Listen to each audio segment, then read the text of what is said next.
Hey, what up, dog? Welcome back to Garo Attacks. Click your heroes. Rawr. Let's get right back into it, shall we? Last episode I told you how badass Refrigerator was and how huge the dichotomy is between these two archetypes of the Fire Mage, who's calm and collected and very precise, strategic-wise, and the Ice Wizard, who's just a loose fucking cannon, shooting his ice all over the place like a goddamn maniac. But now we're going to talk about, as I teased in the last episode, the first of the gods that we have been teasing about since the beginning, that people have, I don't know if they pray to them or what, but they know of the gods. And Abaddon is the first of these ones that we are able to purchase through sheer awesome sorcery. That sounds like some sort of sorcery. Awesome sorcery. Regardless, did one of those cats actually just turn into like an actual four-legged cat when it died? That's pretty cool. I like that a lot. Regardless, let's talk about Abaddon, shall we? First and foremost, he's not gilded, so this is like his original form, straight up. He's a skeleton dude with a scythe. So right away you're thinking, oh, Hades. Right away you're thinking, oh, like the god of the dead or some shit like that. He's definitely collects souls and whatnot. He's the devil, is what you're thinking. Well, you know what? You might be right, but before we get into too many archetypes of like hail and fire and brimstone, let's actually read about what this guy's all about, shall we? Boom! A great being has taken material form to discuss the massacre you've performed. He demands payment and offers a compelling amount of power in return. Perhaps you should do what he says. So yeah. This is a funny bit of lore, because you really don't even need to pay Abaddon. Like, there's no, like, you don't die if you don't pay him. So literally you can just never get him as a person and just continue on, and it sort of fucks up the lore a little bit. You're like, but then again, if you think about it, since Abaddon is such an ancient being, well, he's a fucking skeleton, he's gotta be ancient, right? His idea of time might be very different from yours, you know? If you're playing through Click Your Heroes, you know, unless for every single ascension you're just like, nope, not buying Abaddon, ever go on to the next one, just because I guess you have that sort of spite with the game and you're like, fuck the lore, I am paying for that shit. You know, you tell me to buy them, you say I'm forced to buy them, fuck you, I ain't buying them. So you might be like that, but also mostly like 99 to 100% of you are not going to be like that. So yeah, eventually you're going to buy Abaddon, if not on this ascension, then on some multiple ascension. And of course, since he's a god, he knows this, and his what's the word? His idea is that, yeah, you're gonna pay him eventually. You know, he's got all fucking millennia. You know, unless you stop playing the game immediately after you're by Refrigerator and you're like, wait a second, Abaddon is demanding I pay him. Well, fuck this game. You never play Clicker Heroes anymore. Then, yeah, but also at that point you're super weird, and also the game's lore doesn't matter to you anymore because you've stopped progressing. If you had progressed, then you would eventually pay Abaddon. There you go. That's how he gets his money from all the massacres you've been occurring. At this point, I have no idea how many monsters you've killed. You could probably check in your here, but that's your barometer for how many monsters it takes before Abaddon's like, well, you know what? The hotel, the timeshares in hell are super overcrowded right now. So you're gonna have to pay me for all those expenses and whatnot. That's what Abaddon's doing here. He's trying to get some, you know, get payment for all the damage we've done to his nether realm, I guess. But he also says he's offering a bunch of power in return. I don't know if this means he's going to continue helping us, or maybe this is just a clever trick to be like, oh, well, you know, I'm just up here because you killed a bunch of stuff, so you got to pay me. But while I'm here, why don't I just help you kill more stuff? Obviously, the timeshares in Hades' dimension are not overrun or too full. That can't be true. It's an infinite space, I'm pretty sure. That can fit an infinite amount of people and things and stuff and monsters. So he's like, so I'm guessing he's just tricking the shit out of us. He's like, well, I'm here to collect some money because you're fucking with my shit also. Here's some extra power, maybe fuck with my shit a little more. Oh, I get you, Abaddon. You're a sneaky bastard. Not too many people would have seen through your ruse.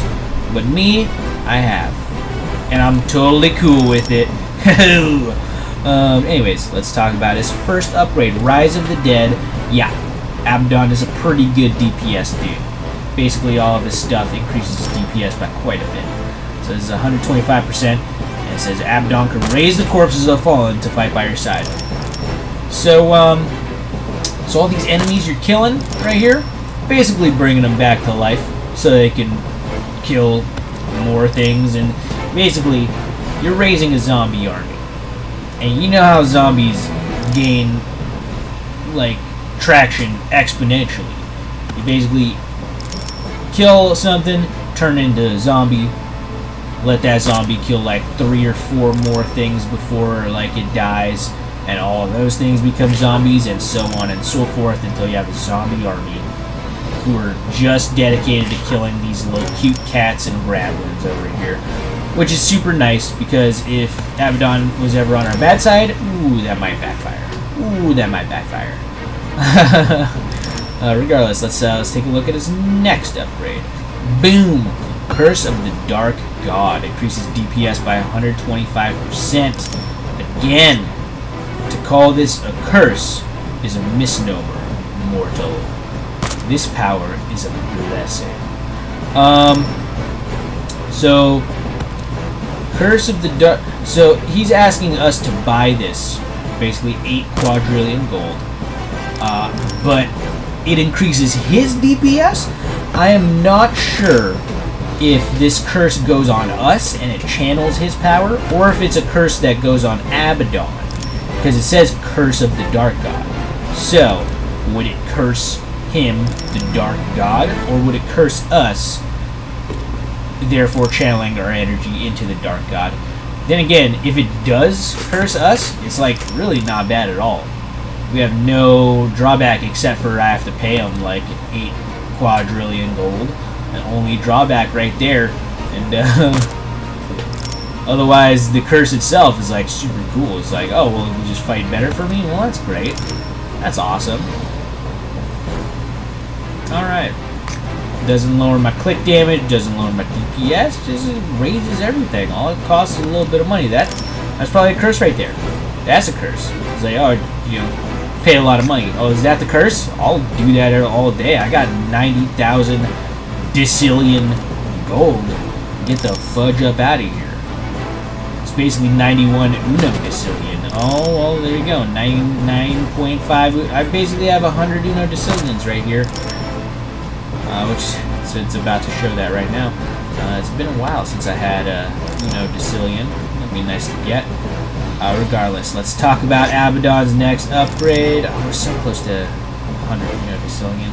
Anyways, Epidemic Evil. Oh, that sounds crazy, right? Well, already you can see the price difference. There it is, 100 decillion. Awesome. That's probably why I was stalling for so long, as you might have noticed. Anyways. As you can see, the price difference is huge. It costs 4 times as much as the curse does. And it increases the same amount of DPS, so like we're thinking, well, what the fuck, dog? Why pay so much for this? Well, he says, powers of darkness breed more power, he says. Abaddon is kind of scary. So, Epidemic Evil Ooh, I think I understand what this might be. You know how an epidemic disease is a disease that becomes a very serious issue because it's spreading to too many people and they're not curing it fast enough or have found a cure for it? Sort of like the zombie virus, you know, just saying. That sort of epidemic, except it's an evil epidemic. More people are being infected with evil and becoming evil because of this. I don't know how this helps him, though. I don't know how this helps us, though. Ooh, maybe this epidemic evil infects all of our heroes before us. And instead of, like, what evil usually does is it breeds chaos and darkness and sows terrible relationships between everyone, maybe the evil is just channeled towards the enemy, you know. Before, I guess, let's use Broyle as an example, because Broyle is a great example. Broyle is, like, calm, collected, very calculating in his destruction of the enemy. But now, with this little bit of evil inside him, he's starting to think, well, you know, combusting the air and starting a fire inside is great and all. Why don't I just fucking do lava all the time? And then all the enemies burn 100% of the time. I don't need to do this complicated bullshit. Let's just burn everything. Burn it. And because of that little bit of evil, he does a little bit more damage to the enemy. You know, you gotta be evil before you can defeat your enemy. You have to become the monster that your enemy is to defeat your enemy. I think I heard that as a saying or something or whatnot at some point in time. Any hoozle, that's a pretty cool thing that happens. Also, now the lore is saying that we're all evil, which makes a lot of sense, to tell you the truth. Why are we killing these enemies? These enemies kind of look pretty cute, you know? Maybe they're just minding their own business. This guy's just a ball of sand with eyes. He can't hurt us. He can't even touch us a little bit. In fact, they're not even doing damage to us. Notice how, like, there's no HP bar or nothing for us. We're literally just farming living things for monetary gains. That's pretty evil right there, I'll tell you that much. There you go. There's my lore for this game. We're destroying, basically, innocent creatures for monetary gain. And this is how we live our lives in this game. It starts off that, ooh, it's a Sid, the helpful adventurer, helping. Oh, Tree Beast, or Ivan the drunken baller, Tree Beast, Brittany Beach Princess. Oh, she's a great person, but why does she carry around a sword? Wandering Fisherman, he's spearing things. I thought he's just fishing. Ah, Betty Clicker, that's great, but you're using enemies as food. The Masked Samurai, but samurais are pretty deadly. Leon, oh, the cowardly lion, not cowardly anymore, and he's got claws. Great Forest Seer, he's a very humble druid of swarming his enemies. Alexa Assassin, gonna kill enemies without them knowing. Natalia Ice Princess, all she does is read, right? Except Frozen Warfare. Mercedes, Duchess of Blades, got all these blades, and the Bobby Bounty Hunter. Oh, all he's doing is trying to impress Natalia, except now he's got sweeping strikes. Broil in the oven, but he's gonna make the floor lava. Sir George II, except he's got a burning blade. King Midas, oh, he's got a good golden touch and golden dimension, stealing from people. And Raffaele Geritoro, well, he's head bashing people. And alright, so everyone's evil. Thanks for letting me know that, Garo. And last but not least, Abaddon gives us the ability to do the Dark Ritual, or he teaches us the Dark Ritual, and we can choose to do it whether or not. And this also goes back to the point that he's sort of an eternal sort of being. Because this, yes, what's it called? Well, let's read it first off. The ground beneath Abaddon glows with runes. He beckons for you to help him with his final ritual. Usually a thing like this doesn't have any... Yeah, see, Golden Clicks didn't have any lore to it, but Dark Ritual totally did. So Abaddon basically teaches you how to do Dark Ritual before he leaves, and leaves you with just a bunch of people who realize they're all evil, zombie army, and a curse on you that permanently makes you do all the damage that Abaddon does. But the Dark Ritual permanently increases your DPS for this ascension, and Abaddon must know this because he's once again an eternal god. Not to mention one of our stats that we track is how many Dark Rituals we use this world and how many Dark Rituals we've used total, which is interesting. They track those stats on the player, even though the player's like, what do you mean Ascension? This is my only life, isn't it? Nah, dog. You reincarnate into other shit. Abaddon knows this. I don't know if you know it yet, but Abaddon knows this. Regardless, thank you guys for joining me for this pretty lore eye-opening episode of Clicker Heroes. Like, subscribe, or comment if you enjoy this type of stuff. If you don't, then fucking see ya. I'll need you here. Otherwise, I'll catch you guys in the next episode. Peace out.